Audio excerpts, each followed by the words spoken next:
हाय। काम की बात करें सीधा। अभी कोई ये सब करने से बढ़िया सीधा काम की बात पे आते हैं। देखो, तुमने इंग्लिश नहीं पढ़ा है, मुझे पता है क्यों नहीं पढ़ा है, क्योंकि बेसिक सा चीज है। इंग्लिश को जनरली हर बंदा, मैंने देखा है, हर बंदा इंग्लिश को इतना हल्का मानता है कि उसको लगता है कि भाई इंग्लिश तो मैं 5 घंटे में निपटा लूंगा। देखो ऑनेस्टली मैं सच सच बताता हूं, टिल अगर तुम ये सोच रहे हो कि हाँ 80 में से 80 इंग्लिश में स्कोर किया जा सकता है कि नहीं, अभी भी मैं ये कह सकता हूं कि इस पे कोई ऐसा नहीं बोल सकता कि नहीं हो सकता है या हो सकता है, because English is comparatively a very easy subject. You are a CBSE student, you can definitely score it, क्योंकि तुमको पता है कि आंसर बिल्ड कैसे करते हैं। बिकॉज मैं ये लेके चल रहा हूं कि मेजोरिटी जनता सीबीएसई वाली इंग्लिश मीडियम से है। They are studying their physics, chemistry, math, accountancy, BST, eco, every subjects in English. So I know कि तुम्हें आंसर बिल्डिंग बहुत अच्छे से आती है, और बस इस बात का मेरे को तुमसे कॉन्फिडेंस है। Now second thing is that कि अगर यही चीज तुम मुझसे बोलते केमिस्ट्री, फिजिक्स, मैथ्स में, आई विल डेफिनेटली से कि केमिस्ट्री, फिजिक्स, मैथ में 3 दिन, 4 दिन, 5 दिन, 6 दिन में 80 आउट ऑफ 80, 70 आउट ऑफ 70 तो स्कोर नहीं किया जा सकता है। देयर इज नो वे, क्योंकि उसमें चीजों को सस्टेन कराना होता था दिमाग में, और इंग्लिश में सस्टेन कराने के लिए एक्चुअली सिर्फ लिटरेचर सेक्शन है। और इसी वजह से मैंने बोला कि हाँ भैया, there is something that you can score. अब 2 तरीका मैं बता सकता हूं, लेकिन उससे पहले यह बताऊंगा जरूर कि चाहे तुम अपना पूरा का पूरा इंग्लिश पढ़ क्यों ना लो, जैसे मैं बताऊं वैसे, लेकिन एक चीज बहुत इंपॉर्टेंट रहेगी, और इंग्लिश में एक्चुअली में सबसे ज्यादा इंपॉर्टेंट होता है पेपर प्रेजेंटेशन, कि तुम अपने एग्जाम में लिख के कैसे आते हो।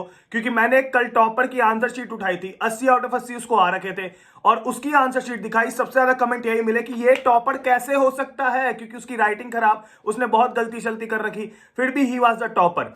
वो लिंक मैं पिन कमेंट और डिस्क्रिप्शन में डालूंगा, और एक और लिंक डाल रहा हूं जो कि उसको जरूर देखना पहले, आंसर शीट वाले को, वो बहुत इंपॉर्टेंट है, क्योंकि उससे तुम्हारा बहुत ही अच्छे से आइडिया हो जाएगा, नॉलेज हो जाएगा कि एग्जाम में स्कोर कैसे करना है।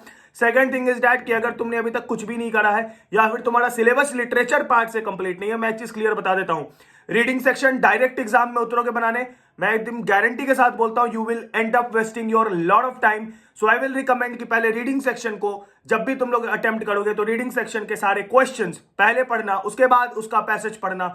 You will comparatively and up with saving around 8 to 9 minutes. ठीक है, जो कि तुम रीडिंग सेक्शन को 1 घंटे में करने का सोच रहे होगे, वो रीडिंग सेक्शन तुम अराउंड 30 मिनट, 35 मिनट में इजिली कर लोगे, अगर तुम इस ट्रिक से चलोगे। The major important thing is that कि reading section is always an unseen passage, so all you have to use is your skill or some वो जो लॉजिक होता है इंग्लिश में जो आप यूज करते हो in the terms of vocabulary, in the terms of same sounding words, वो यूज करना होगा। राइटिंग सेक्शन के लिए एक वीडियो नीचे डाल दूंगा, उसको देख के राइटिंग सेक्शन का सारा फॉर्मेट क्लियर कर लेना, सारे फॉर्मेट को पेज पे उतार के एक एक कम से कम एग्जांपल्स रेडी कर लेना, चाहे नोटिस के हो, लेटर के हो, किसी भी चीज के हो, एक एक एग्जांपल जरूर उसके रेडी कर लेना फॉर्मेट लिखने के बाद। राइटिंग सेक्शन का एक अलग से मैं वीडियो नीचे लिंक डिस्क्रिप्शन में और पिन कमेंट दोनों में डाल दूंगा। Third thing is your literature section.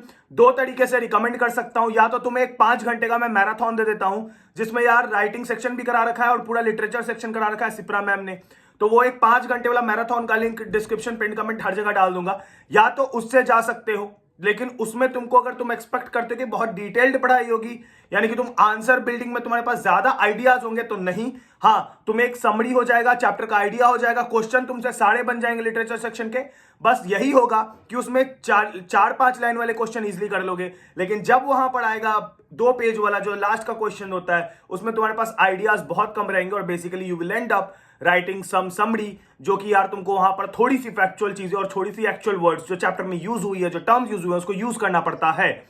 So my recommendation is कि अगर तुम्हारे पास अभी गिन के मात्र 5 घंटे बचे हैं फॉर योर लिटरेचर सेक्शन, अगर तुम निकाल सकते हो 5 घंटे अलग से, तो एक और वीडियो नीचे लिंक डिस्क्रिप्शन में दूंगा, वो मेरी ही वीडियो है, इंग्लिश इन 1 डे वाली, उसके डिस्क्रिप्शन में चले जाना। डिस्क्रिप्शन में हर चैप्टर का मैंने वीडियो डाल रखा है, जैसे कोई भी चैप्टर इंग्लिश का, उसके बगल में उसके वीडियो का लिंक डाल रखा है, तो तुम बार बार एक एक करके अगर उसमें से लेक्चर देखते हो, तो आई विल मेक श्योर कि तुम्हारा हर चैप्टर काफी डिटेल्ड में कंप्लीट हो रहा होगा। लास्ट में ऑनेस्टली ये बता देता हूं कि इंग्लिश के चैप्टर्स जितने सारे हैं, अगर तुम सोच रहे हो, क्योंकि यार एक दिन में सब कुछ अगर हटाने का तुम्हारा प्लानिंग है, तो मैं एकदम क्लियर कर देता हूं, सारी चीजें नहीं हटेगी। ठीक है, हो सकता है कि तुम एक चैप्टर तुमको बहुत अच्छे से समझ आए, हो सकता है एक चैप्टर कम समझ आए, हो सकता है एक चैप्टर का याद रह जाए, हो सकता है एक चैप्टर का नहीं भी याद रहे, कोई मोमेंट या कोई event. But yes, in English you will get a lot of options. पहला तो राइटिंग सेक्शन के भी हर क्वेश्चन में और करके होता है, और लिटरेचर में भी यार 6 में से 5 बनाने होते हैं, लॉन्ग क्वेश्चन में और का फीचर मिलता है, तो यहां पर थोड़ा सा सेफ प्ले हो सकता है।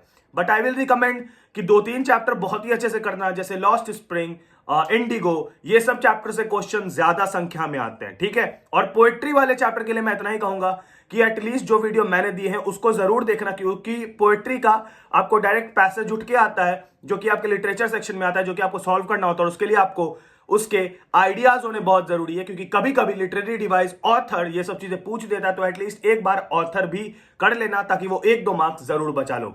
बस इतना ही लास्ट मोमेंट टिप था। जाओ और अपनी पढ़ाई शुरू कर दो, सारी लिंक मैं डिस्क्रिप्शन पिन कमेंट में डाल दे रहा हूं, इससे ज्यादा कुछ भी नहीं बोलूंगा क्योंकि तुम्हारा टाइम अभी सबसे ज्यादा इंपॉर्टेंट है। Bye bye, take and peace, जय हिंद, वंदे मातरम। पसंद आए सब्सक्राइब कर लेना।